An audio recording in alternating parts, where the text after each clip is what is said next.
The signal that you're creating is going to either work in a constructive way or in a destructive way.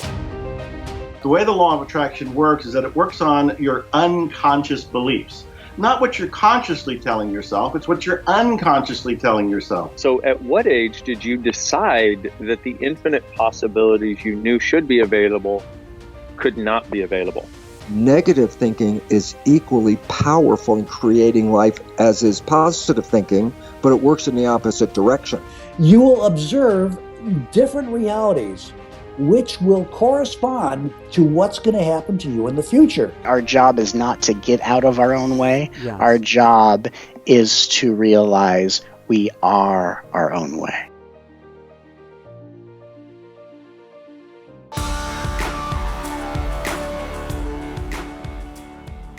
The signal that you're creating on a daily basis is going to either work in a constructive way or in a destructive way. And as an example, if you're walking around feeling sorry for yourself and suffering and feeling victimized, then you're actually emanating that signal into the field. And what you're saying is, bring me an experience equal to my suffering, but bring it in a way that I least expect, that surprises me and leaves no doubt that I've created this outcome. So in a sense, we're not punished for our sins, we're punished by our sins. And sin is an attitude.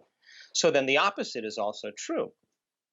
When you teach people how to connect to the energy of a future dream and be defined by a vision of the future instead of the memories of the past, to believe in their future more than they believe in their past, to fall in love with their future more than they fall in love with their past, and be able to combine that clear intention of that future and begin to feel the emotions of that future before it's made manifest. They're broadcasting a whole new signature into the field. Now, the beauty behind that is that the longer you're conscious of that energy, the more you're drawing that future to you, which also means then the moment you get in your car and start getting angry and getting frustrated because you're in traffic, now you just disconnected from the energy of your future, and now you're back to the energy of your past. And those survival emotions exert less effects on the nature of reality. So now you feel like matter trying to change matter. You're separate, and so you force it, you control it, you try harder, you wish, you pray, you hope. I mean, hope is a beggar. We do everything, compete to try to manipulate and make it happen because we have limited resources then. So then when a person's able to sustain or maintain that modified state of mind and being, then the fun starts to happen because you start seeing those synchronicities. You start seeing those coincidences, those opportunities, those unknowns, those things start falling out of nowhere because you are connected to that field of information. And not only are you connected to it, but you're also beginning to influence it. So then more and more people are creating now, and less people are experiencing the state of being called being a victim. So then if you're a victim, then you would say, I was angry because of traffic. Well, then I would say to you, well, you mean your outer world was controlling how you think and feel. Some circumstance, some person, something in your outer world is actually controlling your feelings and thoughts. That means you're a victim to those circumstances. But when you change the way you think and feel, and it starts to produce effects in your outer world, now you start to realize you're the creator of your life. And the moment you start seeing feedback in your life, you're going to pay attention to what you did and you're going to do it again. And now you're going to believe now you're more of the creator of your life and less of the victim of your life. This is the beauty behind, as you said earlier, living in this day and age. I mean, more and more people are waking up. I mean, more and more people are really beginning to realize that nobody is so special to be excluded from this phenomenon. And we all have the same biology. We come with all the neurological and biological machinery to do this. And we all have done it. We've all said, what would it be like to have my own show? What would it be like to be wealthy, to be healthy, to be free, to be in a new relationship, to have a family, to have a mystical experience? And the moment we ask that question, we turn on the creative center in our brain, the frontal lobe. That's the boss. That's the CEO. That's the symphony leader. And it has connections to the entire brain. And one thing it wants to do is answer the question. So what does it do? It looks out into the landscape of the brain and see what's stored in there. Things we've learned intellectually and things we've experienced that's related to the question. and it begins to activate those circuits. The frontal lobe calls them up, and then those circuits start to fire in tandem. And when they start to resonate and fire in tandem, we get a picture in our mind. That's called intention. We're selecting a new potential in the quantum field. Now, the passionate person who's fully engaged in looking at that future, observing that future, the thought in their mind literally becomes the experience. Now, the end product of an experience is called an emotion. And all of a sudden, the person starts to feel the emotion of the event before it's made manifest. And now, how you think and how you feel creates your state of being. So in a sense, they're changing their state of being. Now, the stronger the emotion that they feel, the more altered they are inside of them, the more they'll pay attention to the picture in their mind. And now they're creating a long-term memory. In other words, they're remembering their future. Now, you can't just do that once and then get up and expect your bank account to be filled. That's not how it works. Or you to be selected to go to the moon. That's not how it works. You have to be able to maintain that modified state of mind and body, independent of any condition in your external environment, independent of the emotions or habits or hardwired attitudes that are subconscious programs that are stored in the body, and independent of time. And if you can, you will start to see those unusual events beginning to occur in your life. There, you can create a field that is very dissonant, very incoherent, static, that's not a clear signal. So the effects that you produce in sending that information have less effects on the nature of reality than when your brain and heart are coherent. So when your brain is coherent, all the compartments that usually are subdivided are resonating in some type of harmony, in some type of order. When your heart is coherent, the rhythm of the heart is producing that measurable field. So in order for you to affect matter, you have to combine a clear intention, a coherent brain, with an elevated emotion, a heart-centered feeling. This is the center of oneness. This is the center of wholeness. This is where our divinity starts. This is the union of polarity, the union of opposites. This is where it all comes together. And when you get it, and when you get that energy right here, it happens, and we've measured this. Once it's here, it's going to go all the way to the brain. It's going to act as an amplifier to amplify the brain. Most people like to wait for crisis or breakdown or trauma or disease or diagnosis to finally make up their mind to change. My message is, why wait? So you can learn and change in a state of pain and suffering, or you can learn and change in a state of joy and inspiration. I like the latter, and more people are getting that. So I don't really care, because people come to our events for all kinds of reasons. They're suffering from a disease. They have a mental health problem. They want to be richer. They want to be happier. They want to have a new job, a new career, a new relationship. They want to have a mystical experience, or they just want to prove to themselves they're creators, and they're already affluent and wealthy in their lives, or happy in their lives. They just want more. So knowledge is the precursor to experience. Yep. The more knowledge you have, the more prepared you are for an experience. So then, how do we get more people out of living in their past and living in their future? Well, think about the hormones of stress. When you are under stress and that sympathetic nervous system is switched on, you're going to narrow your focus on the cause, whatever it is. So then as you narrow your focus on matter, if it's a person, it's an object, it's a thing, it's an animal, it's a place, all of your attention is being directed towards something in your outer world, right? So then where you place your attention is where you place your energy.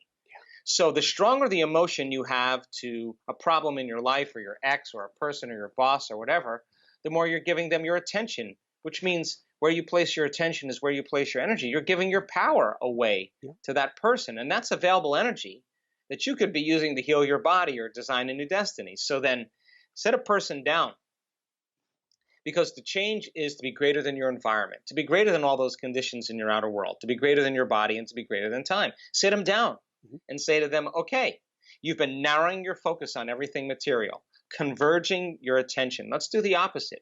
Let's diverge your attention. Let's open your attention. Instead of focusing on matter, focus on nothing. Open your awareness to the field, to space. And if you open your awareness to the field in space, in the beginning it takes a little practice, but when you begin to sense space, you're no longer thinking or analyzing. And if you're not thinking or analyzing, you start to change your brain waves and slow them down. So then if you keep doing this, sooner or later, you're going to take your attention off your body. And you're going to go from somebody to nobody. You're going to take your attention off the people in your life. And as you lower the volume to those emotions, you're going to go from someone to no one. If you take your attention off your cell phone, your computer, your car, all the things in your life, you're going to go from something to nothing. If you take your attention off where you're sitting or where you need to be or where you need to go, you're going to go from somewhere to nowhere. And if you take your attention off time, linear time, you're going to go from some time to no time. And that is the moment you get beyond yourself. And that is when you are passing through the eye of the needle. That is the door to the quantum field. That is the nexus of the quantum. And you can't enter that quantum field as a somebody. You can only enter it as a nobody. So when a person begins to get beyond themselves, the only thing they're left as is pure consciousness. They're left as an awareness. Aware that they're aware in infinite space. Now, the quantum field is an invisible field of information that transcends time and space. In other words, there's no people there, there's no bodies, there's no things, there's no places, there isn't even time. So take away the earth, take away the moon, take away the stars, take away the light from the stars, take away the galaxies, take away everything material. And what are you left with? Just an infinite space of nothing physical. That is the quantum field. But just because you can't see something doesn't mean it doesn't exist. So you can only experience that field with your awareness. Now, getting people to that elegant moment, we can only talk around. You have to practice doing it. And now I'm happy to say, after 6 years of laboring with people to get beyond themselves and to be able to slow their brainwaves down from that beta brainwave pattern, that high beta brainwave pattern, into alpha and theta, the whole purpose of meditation is to get beyond the analytical mind. And what separates the conscious mind from the subconscious mind is the analytical mind. So then, as people begin to slow down their brainwave patterns, they're actually entering the operating system, where all those hardwired attitudes and automatic habits and programs and emotional reactions and addictions exist. Now they can begin to make measurable changes. So then if you take a group of people and you work with them to get beyond themselves, there's going to be an enormous amount of chaos that's going to be created in the brain and the body, and they're going to want to quit, and they're going to give up, and they're going to get frustrated. But if I give them another opportunity, they're going to do it again. If I give them another opportunity, sooner or later, they're going to finally surrender. And when they do, they're going to connect to that field. And it's the most familiar, unfamiliar feeling you'll ever have. It's a level of coherence or order, because as you get closer and closer to that field as an awareness, you experience greater and greater degrees of oneness and wholeness and less separation. So if you feel less separate from your dreams, then you feel like you already have them. You're no longer in want or lack. You feel whole. And when you feel whole, you can't want, because you feel like you have everything. And that is the perfect place to create from. And so we've worked, Michael, so hard in helping people to get to these points. And I'm so happy to say that when we're doing these week-long events now, I never, ever in my life thought I'd be witnessing what I'm witnessing in terms of changes in health and mystical experiences. And you can't tell me now you're too old to do this. You can't tell me that now. Can't tell me you're too sick to do this. Can't even tell me that, because I've seen all kinds of ages and all kinds of sick people really reverse some very serious health conditions.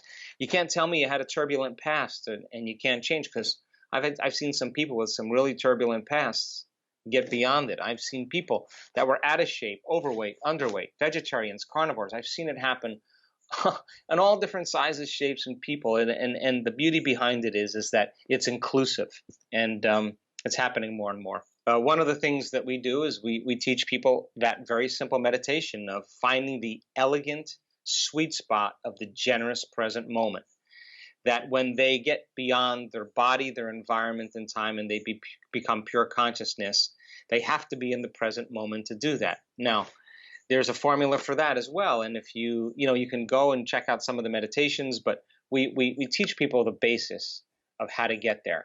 Heart coherence is another way to begin to slow your brainwave patterns down.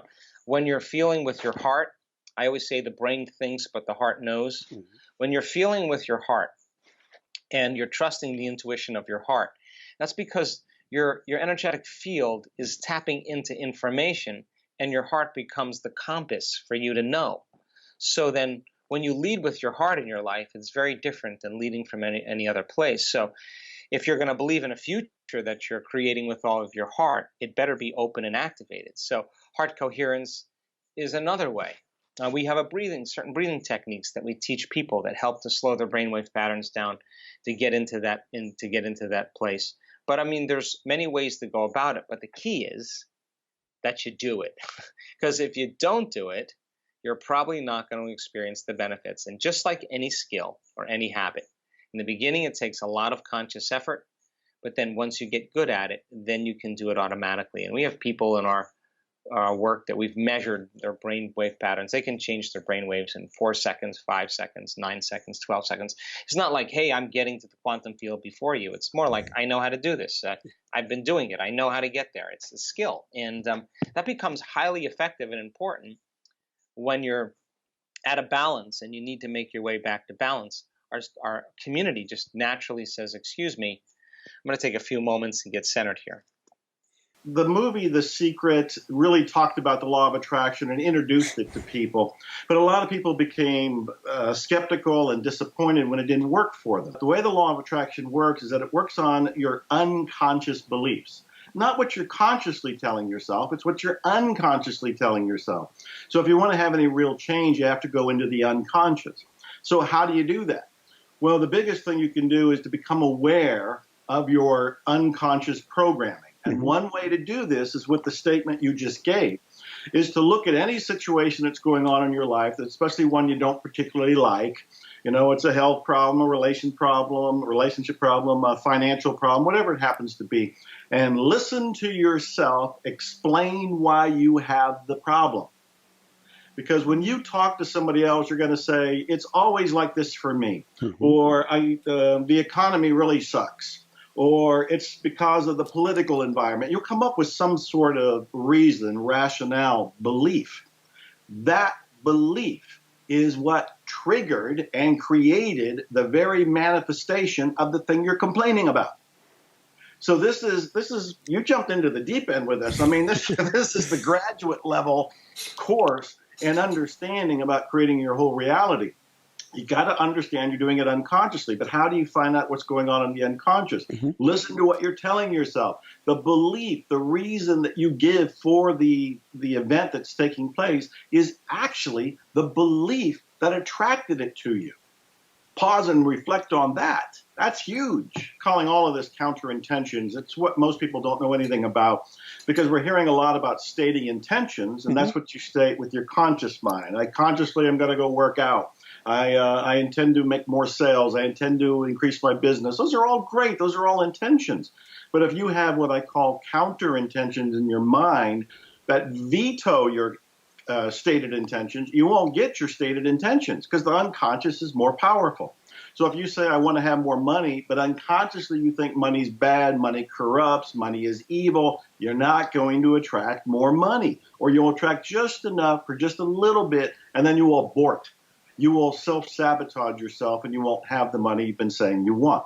So yeah, that's what I'm calling counterintentions. So the way to really look at this is to go to lunch with a friend of yours and tell them what's going on in your life.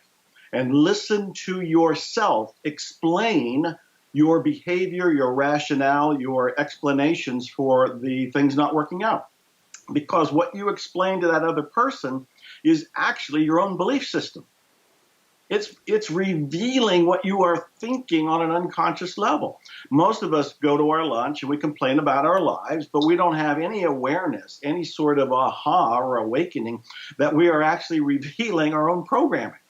We just think we're getting it off our chest, and on one way we are, and it feels good, and we have our drink or our food or whatever it happens to be. But we want to be far more conscious. We want to be far more aware, and we want to awaken to what our programming is. So listening to our dialogue as we talk to somebody else, revealing our problems, That's one way to do it. And most of us are like that. We don't want to hear that kind of stuff. We don't want to hear that it's our issue or our fault or our problem. We don't want to hear that at all.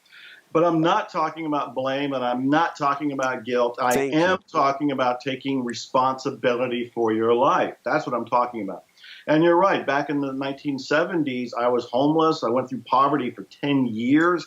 I was working on myself, but I didn't know about the unconscious beliefs. I didn't know about counter intentions. So as I tried to move forward, doing visualizations and affirmations and meditations, that was all fine and dandy. It was going in the right direction. But I was carrying a whole lot of baggage. I had a whole lot of luggage in my head that were packaged beliefs that were about deservingness, that were about success, that were about what I thought was possible in my life. And as I slowly, because we didn't have the internet, we didn't have shows like this, there's all kind of wonderful tools that we take for granted today that I didn't have then. So I was doing this by myself, and it took a long time. But the good news is, because of what you're doing, because of the things I hope I'm doing through my books and the movies I appear in, that we are accelerating the process of transformation for people. I'm trying to find the right words to say this. Our relationships are essentially mirrors. And so what these people are saying that sounds like criticism, they're voicing what you believe inside yourself. And I'm pausing for that to sink in. So if somebody is in your coaching program or they're reading my books and they're doing all these wonderful things for themselves, but their spouse is every now and then clipping at their heels and snipping at them and saying something critical, they need to look at that from the perspective of their spouse is speaking their internal belief system. The spouse is actually voicing what they secretly still believe inside themselves. And I've seen this all the time, because as soon as somebody owns that and starts to question the idea that, wow, they say that this is, I can't even make up an example of what somebody is criticizing them for because it's out of my head anymore. It's not there. I can't even make it up. But if somebody is saying something critical about what a person is doing, they got to pause and ask themselves, is it true? Do I believe that on some level? And then question the belief. Because when you question the belief, now you can dismantle it. Now you can unwire it. You can deprogram yourself. And what I have found is that when you do that internal work, the spouse either quits saying anything altogether or actually joins forces with you and starts to say, what are you doing? I noticed that you're making these changes. What are you reading? What are you watching? What are you doing? But it's not about changing them. I think that's really the punchline. It's not about changing anybody in the outer. I actually come from the frame of mind that there isn't anybody on the outer. It's all a freaking illusion. It's all projections out of our own mind. We are projecting everything out there. It looks real. You look real. You know, I probably look real to you. But we're internally experiencing everything. It's all taking place inside. So if the spouse says something critical, it's not the spouse. It is a reflection of your belief system being spoken by that mirror image. So instead of saying, shut up, you want to say, thank you. And then look within to find out, do I believe that? And what can I do to change it? 95% of your life is not controlled by your conscious wishes and desires. It's controlled by the program. Are you observing the program when it's playing? I go, no. Why? Conscious mind's inside thinking. It's not paying attention. I mean, you've probably been in a car, driven the car, and were daydreaming, or had somebody in the car and got involved with the conversation, and then looked out the window and realized you haven't paid attention to the road for the last 5 minutes.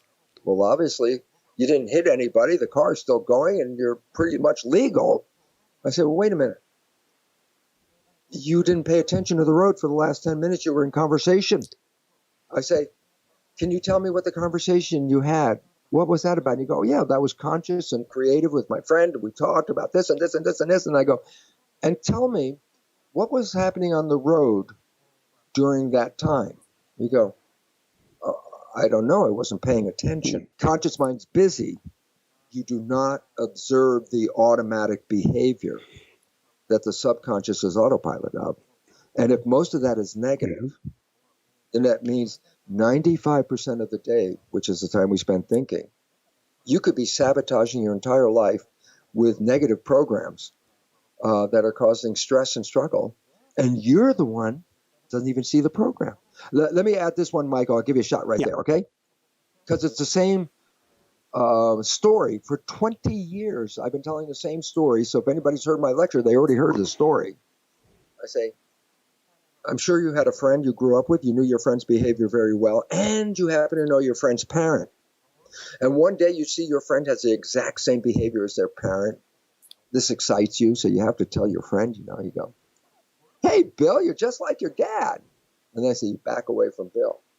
Bill goes totally ballistic. How can you compare me to my dad? I'm not my dad. I'm nothing like my dad. And everyone laughs because they have the experience. And I say, most profound story in the whole world. Everyone else can see that Bill behaves like his dad. The only one who doesn't see it is Bill. Simple reason. Because he's thinking and playing the program that he downloaded by observing his dad. And because he's thinking, he doesn't see it. And then I go, wow. And then I say, why is this the most profound story? Because we are all Bill. The first thing you have to do is identify what the programs are. And since it's subconscious, that's virtually impossible right there, because I cannot take my conscious mind and look into my subconscious and say, where's the program? It doesn't work that way. So I said, well, how do I know what the programs are? And especially because I was being programmed the last trimester of pregnancy through the first 7 years. So, hey, Michael, what the hell did you learn when you were 1 year old? You go, I have no idea. Well, you learned because your mind was recording. So all of a sudden you realize, here's the big void. I was programmed, but through most of it, I have no conscious recognition or realization of that program. So I don't know what the programs are. And then I go, 95% of your life is the program, because that's how much time we spend thinking, and that's how much time the autopilot subconscious is running the show. So I go, oh my God, now you have a simple access to what is my program? I go, your life is a printout of your program. Beautiful. Simple. All you have to do, look at your life. Everything you like that comes into your life comes in because you have a program to support that. But in contrast, this is the one, wake up here, this is the one. Anything you work hard at to achieve, anything you struggle over to make happen, anything you put a lot of effort in to create, why are you working so hard? You put a lot of work into making this happen. The answer, inevitably, your programs in your subconscious do not support this destination. A subconscious belief does not support this. And now you know what you want to change. Now comes the more important part of your question. Now that I find, I'm having struggle with health, relationships, making money, whatever, I'm struggling. I say, well, I want to change that. I said, how do you change it? And I go, that's where the problems have stemmed from. Because the two minds that make up the mind, two minds, conscious mind is creative. So by definition, all your wishes and desires are emanations of the conscious mind. What you want is conscious mind.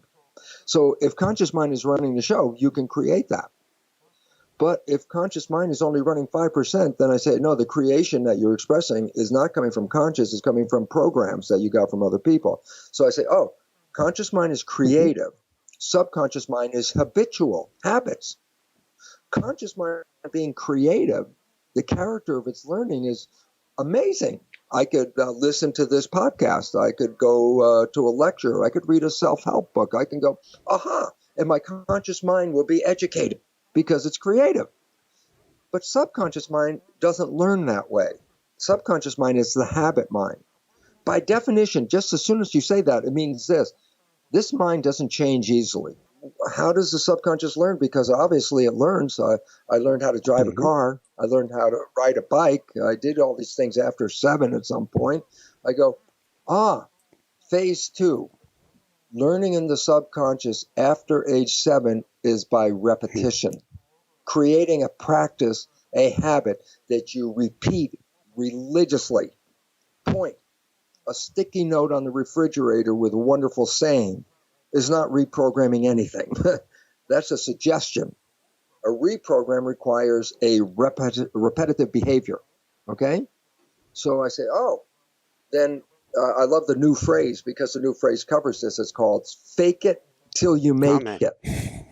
If you're not a happy person, you want to be a happy person. And what you do is you wake up every day and you go, I'm happy, I'm a happy person. You keep saying that consciously to yourself. And even though you look at the world, it's like you're not really happy. I just say, keep saying, I'm a happy person, I'm a happy person. I go, why?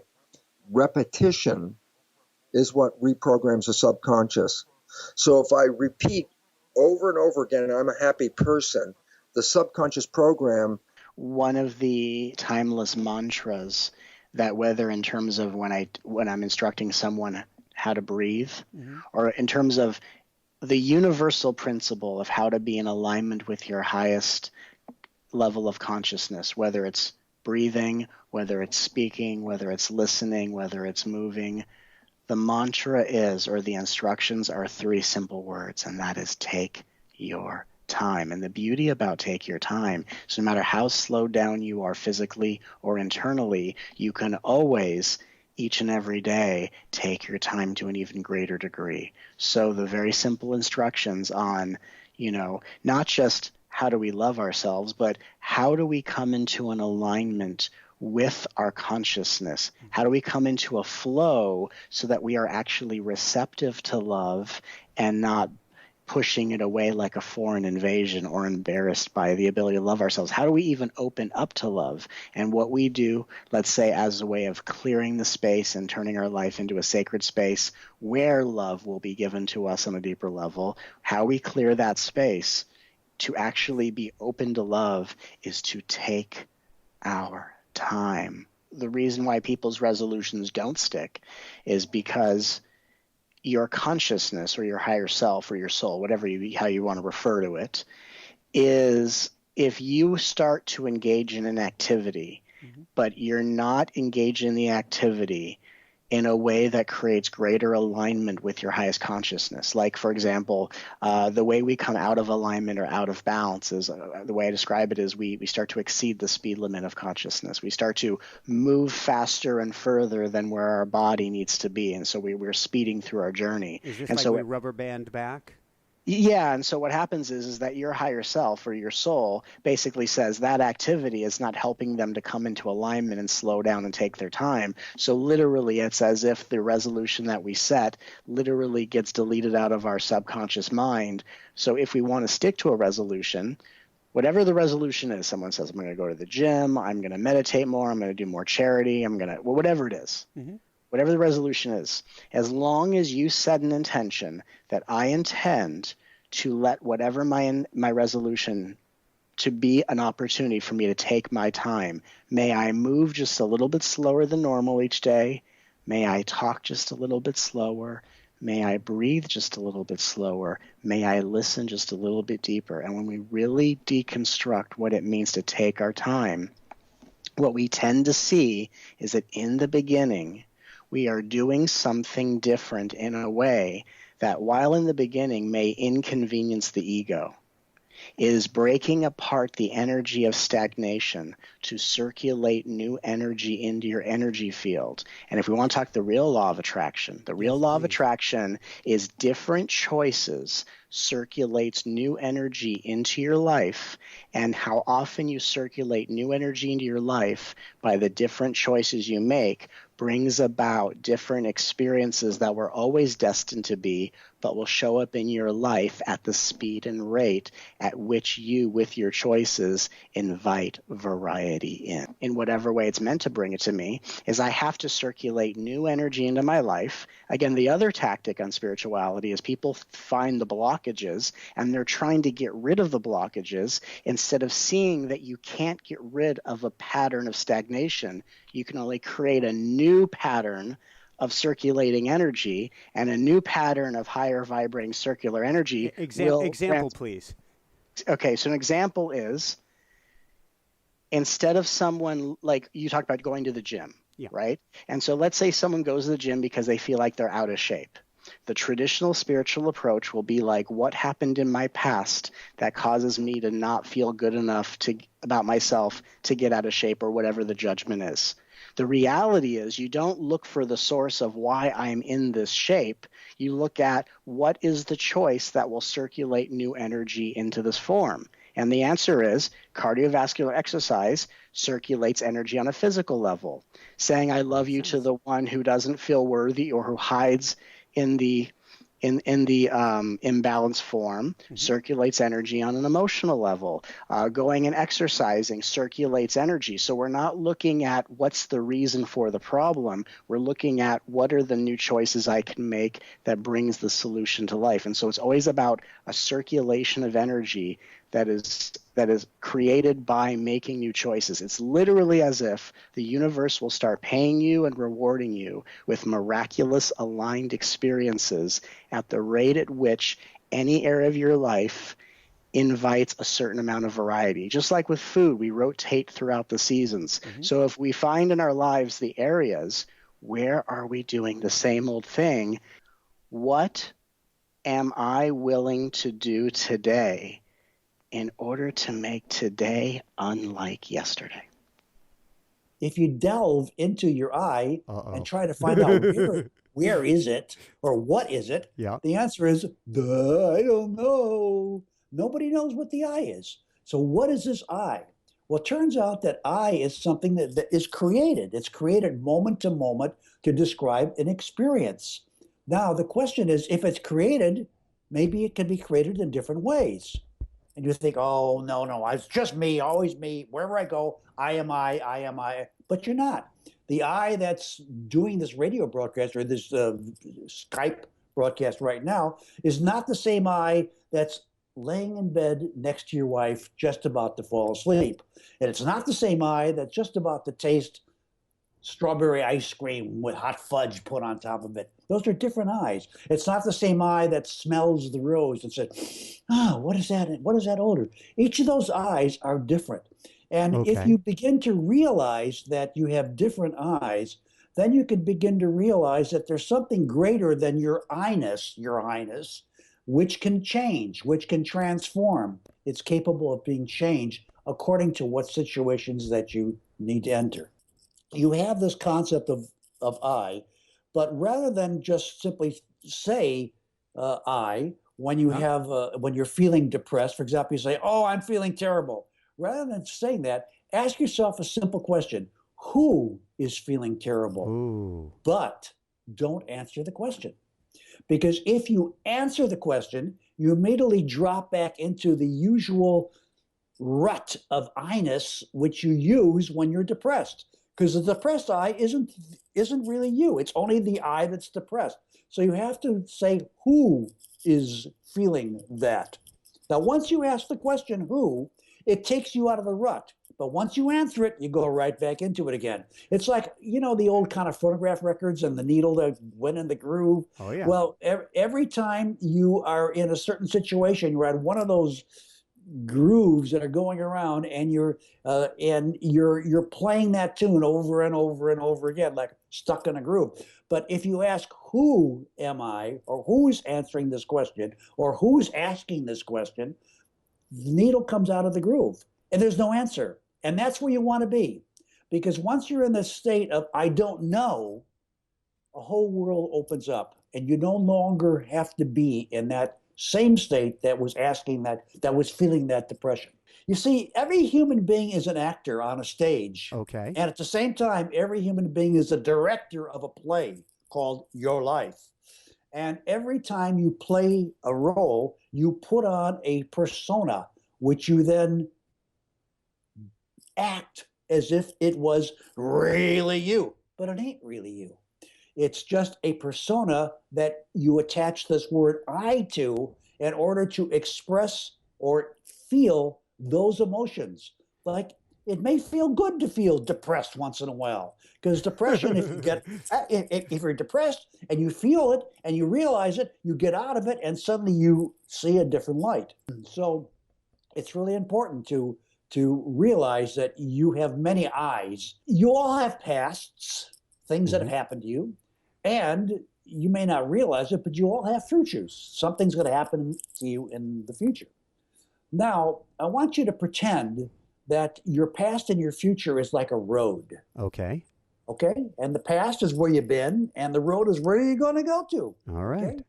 Now you're driving along this road of your life, which is your timeline of your road. It may wiggle a little bit, but it's definitely yours. And you're driving along and you're looking around and you're looking at the scenery and you're whistling a few tunes or whatever you're doing. And you're going to make some observations, maybe of the people around you or of yourself, whatever. And there are different things you can do. If you decide to not strongly observe what you're doing at that particular moment, we call that making a weak observation. Just barely notice.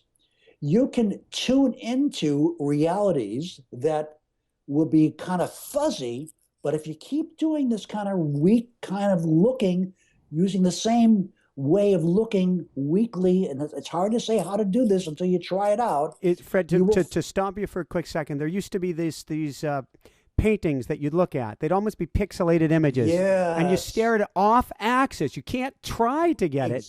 And a space shuttle appears. That's it. That's the kind of picture we're talking about. These are things you're doing in your mind now. You're looking at your thought processes. You're looking at how you feel. You will observe different realities, which will correspond to what's going to happen to you in the future. On the other hand, if you look at them strongly, you can disrupt what will happen to you in the future and go into a different future, which may or may not be what you want. It's the I part of it that is really, goes into how do you observe. The I has to take a deep breath, calmly look at the situation without attaching too much significance to it. Okay. And if you're in a relationship with another human being and your other is significantly, strongly disturbed by whatever happened in his or her life, and you can look at that with calm dispassion, you can really change the situation. You can really see it calm down. But once you add your own fuel to the fire and you become making a strong observation, then you not only affect what's going on then, you affect what's going to happen in the future. Whereas if you stay in that calm way of looking, the kind of future that you're creating for yourself is going to be probably better for you. Allow yourself to, well, I'm going to go this way or I'm going to go that way. Whatever action you take, but you can take the appropriate action, but you can't really will or make the universe give to you.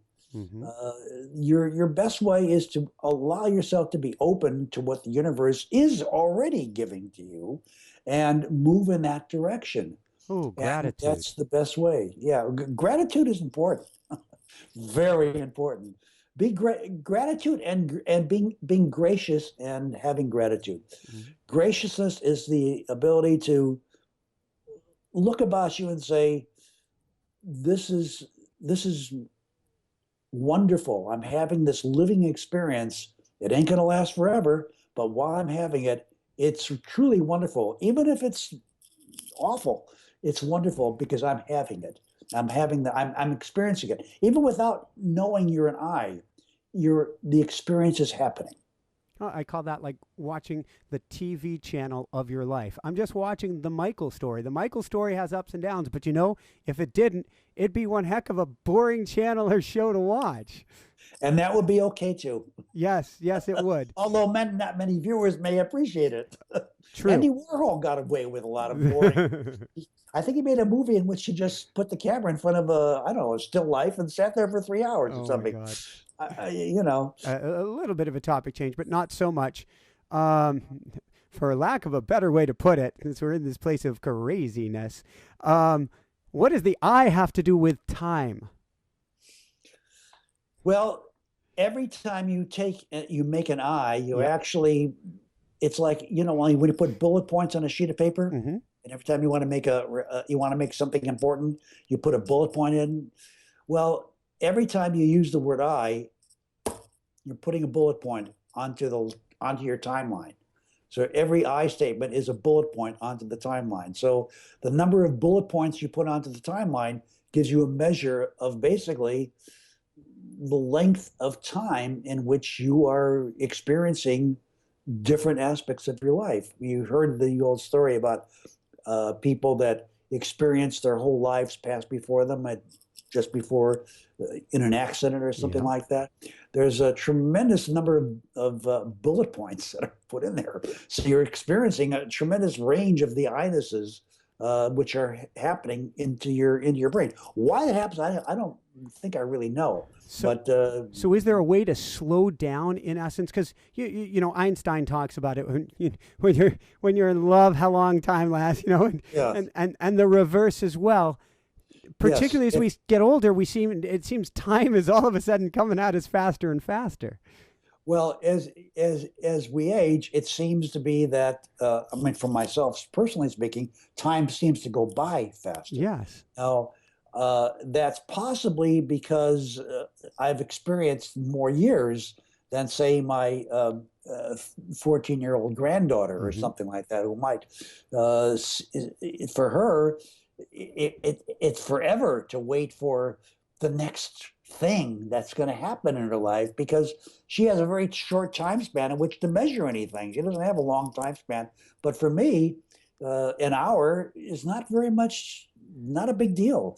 But for somebody who's 10 years old, an hour is a big deal, because it's a sizable increment of how much time they've been on Earth. So everything you bought from your mom and dad that tells you you're not a sleeping giant, that you're not ever going to awaken, and that the best that you can hope for is to have a normal, average, real reality just like everybody else.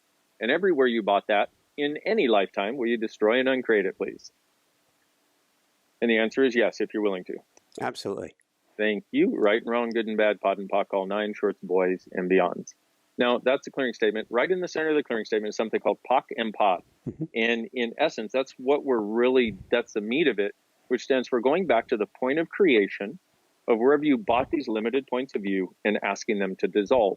Now, you don't have to do access consciousness in order to use this. Just friggin' use it. So when stuff comes up and you're out there in the world and you go, oh, I feel limited, POC and POD all that crap. You don't need to live with this anymore. And you don't have to believe it. You don't have to understand it. There have been millions of people who use it around the world at this point. So all you got to do, it's got enough energy to it. You just go POC and POD that, and it will actually start to work for you. And the other thing I want to explain is I'm saying the words, will you destroy and uncreate? The way this works is for us to not be the giants that we are. Because let's face it, if you're listening to Inspire Nation, if you're watching it, you know there's something different possible. Otherwise, you wouldn't be here. So let's acknowledge you're one of those people. You're one of the seekers of the world. I would call you a humanoid. A humanoid is one of these people that's a seeker, that's always been in judgment of themselves, that think that they're wrong, and then there's the other guys that don't seek anything, that think they're right and you're wrong. And why do you always do all this weird stuff? And why aren't you happy just sitting on the couch, flipping television, watching football with a beer? So given that you're a seeker, you already know something else is possible. Question is, how the hell do you get there?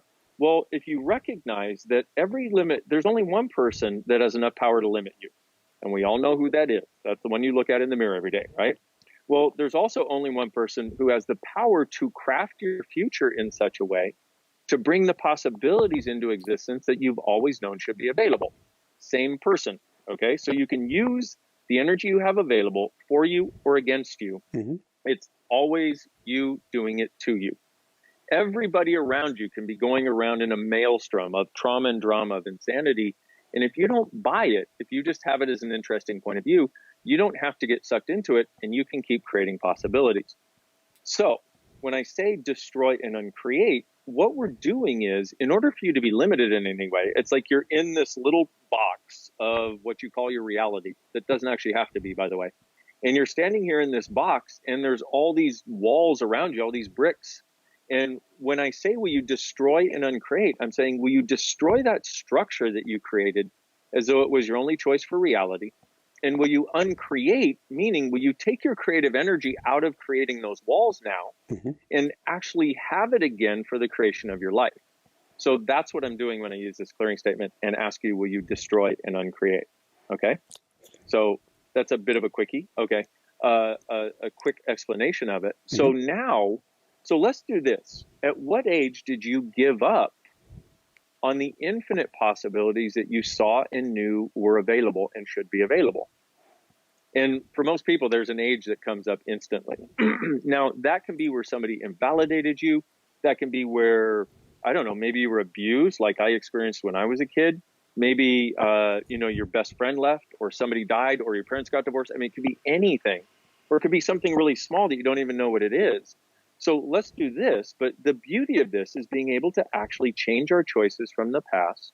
Having said all of that, so at what age did you decide that the infinite possibilities you knew should be available could not be available? And how many times have you done that over the course of your life? So at whatever age that was, and wherever you first did it, that started that snowball rolling downhill, will you now destroy and uncreate that, please? Yes? Yes. Thank you. Now the clearing statement. Right and wrong, good and bad, POC and pod, all 9, shorts, boys, and beyond. Okay. And that's in the book also. It's like there are ways to find, this thing if you actually want to use it. Otherwise, just sit here and listen and see what might start to change in your life. Because it's not that you don't have these choices and possibilities. It's that you've made choices that sit on top of the possibilities and squash them and don't allow them to breathe and live and thrive. And the difficulty is the choices so many of us are making in our lives are not about possibilities. They're about other people's points of view. They're about trying to do this right for this person or my family or whomever it is, which has nothing to do with us actually having choice and actually having the choices that we would like to have. I'll show you how it works right now. So all the feelings that got brought up when you were that age and everything surrounding it, and also all of the feelings you were aware of in everybody else's world that you tried to take away so they would look at you in a certain way that was just not possible because you can't take away somebody else's feelings. So all the feelings that you had that stopped you or limited you then that are still in your life in any way, and all the decisions you made that got you there, will you destroy and uncreate it, please? Absolutely. Right and wrong, good and bad, pod and POC, all 9, shorts, boys, and beyond. Wow. Okay, now all the no feelings, because we have feelings and no feelings, we have thoughts and no thoughts, we have emotions and no emotions. So we have the feelings, the thoughts, and the emotions, which we can sort of understand, but we also have the no side, which is where the feelings are so intense as a way of trying to get over it. We go, oh, I'm just not going to feel. And so you and I both know, and everybody listening knows, a lot of people in their lives that have decided not to feel anymore. But 99% of the time, what I found with those people is what they were feeling or experiencing at some point in their life was so intense, they decided they had to go to the no feeling as a way of surviving. There's this sense of like not ever having the intensity of that acknowledged. And especially with the way the world used to be, there was very little space to even talk about it and have anybody listen to you and have anybody actually get it. So everywhere that created a space where you felt like you were all alone in this and you couldn't do anything about it, which also gives you the feelings of powerlessness. And then you go into the no feelings to try to combat the feelings of powerlessness. But since you already took on the feelings, now you're covering it with no feelings.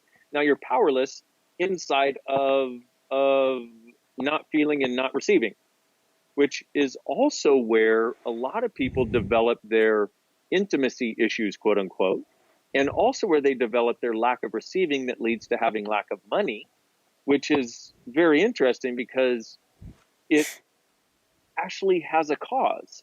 And this is the thing people don't get. These things have a cause. Using this clearing statement, we can change the cause. So with everything that I just talked about, it brought up a lot of stuff, probably for you and a lot of other people, where they can start to perceive how this occurred.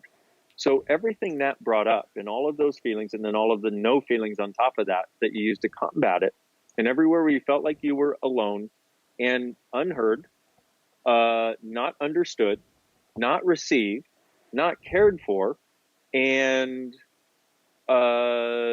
like a pariah, will you destroy and uncreate all that, please? Oh, heck yeah. Right, wrong, good and bad, pod and POC, all 9, shorts, boys, and beyonds. Whoa. Got a lot of energy on it, my friend. We had this awareness 15 years ago, 16 years ago, that with 1,000 people truly in consciousness, and this is actually not in Access, this is in the world. With 1,000 people truly in consciousness, we could change the face of government. With 10,000, we could change the face of the planet, because we would be able to request possibilities from a reality of possibilities, not have to go through this reality of limitation to get there. And so we got the awareness the other night that we've actually gotten to 10,001 people in consciousness. And I have no idea how this is going to show up, but the reason I'm saying this is because I kind of would like those of you out there in the world that are interested in consciousness in any way to just see if things get easier. And those 10,001 people that are in consciousness are not all in Access. Hopefully some of them are, but it's 10,000 people around the world. And what is consciousness? It's where everything exists and nothing is judged. And you believe in and function from a reality of possibilities. And so with 10,000 people in consciousness, your request is going, my sense is, I could be totally off, but my sense is, I could be totally off because this never occurred before, okay, ever in the face, since time began at least. But my sense is that your request for something conscious, for something greater, for something that actually is a greater possibility, will actually start to get a lot easier than it ever has been before. And so just look for that. And the whole reason for me telling you that, and you can think I'm full of crap and I don't care. But my whole reason for telling you that is telling you that, now I've got tapioca brain. My whole reason for telling you that is so that you can start to look at and see if the choices you have are becoming easier, if the possibilities seem like they're closer and more available. And so if you acknowledge that you recognize that consciousness is able to have your back and connect with you in a way it may never have been able to before. So you'll know what's true for you. Always follow what's true for you. And remember, what's true is always lighter. A lie is always heavier. Woohoo! I hope so much you enjoyed this interview on the science behind your subconscious and why you need to work on the subconscious. The subconscious is everything. If we can't move past our subconscious wounds, blocks, and the energy holding us down, how in the world can we step forward? How can we work to manifest? That's why I loved this video with all these fantastic interviewees so much, is because they give you the science of the subconscious and what we can do to rewrite it and free ourselves to move forward. On that note, if you're looking to rewire your subconscious, if you're looking to move past your subconscious blocks, this video is huge, and I would check out our YouTube live events every Sunday night where we teach you how to do this. We teach you how to rewire your mind. We teach you how to be able to manifest and step forward. You simply click on the subscribe button, click the bell icon below, and you'll be notified of upcoming YouTube live events every Sunday night with me. And if you want a single tool, one single tool that will help you to rewire your subconscious mind, get the automatic writing experience. This book details the science behind how you can literally turn your journaling into channeling to plug into your subconscious mind. Carl Jung practiced automatic writing. Freud practiced automatic writing. It has been used by psychologists and psychiatrists for hundreds of years as a way to get out the information of your soul, the information of your subconscious, get it out on paper, and then literally to begin rewriting what you want your subconscious to say. It's a process that's super, super simple. You put on some headphones, you go into a meditative state, you write out a few prayers, and your pen continues to write, bringing up everything from your subconscious that's blocking you, that's stopping you, that's causing you to dance the Macarena, to take 2 steps forward and 1 step back, or literally say, I'm on fire, and then to pull out the pistola and shoot yourself in the foot. Once you learn how to use automatic writing, the subconscious is out in the open. You can completely rewire it and step forward to the life and manifestations of your greatest dreams. You can get the automatic writing experience at your local bookseller, online at Amazon, and of course at automaticwriting.com, where you get tons of bonuses, free gifts, theta, binaural brain entrainment music, and more. You can simply bring your receipt over to Amazon.com, bring your receipt over from your local bookseller, bring your receipt over from any other online seller, and we'll give you these gifts as well. It's at automaticwriting.com. Love you guys so much. Big thumbs up if you like this. Leave your comments below. Again, subscribe, click the bell icon for our YouTube live events Sunday night, and be sure to click that join button. If you like this and you want behind the scenes goodness, lots of behind the scenes videos, if you want a daily boost of energy from me. Love you guys so much. Check out our latest video here. Above and beyond all else, shine bright. Woohoo! Love you guys.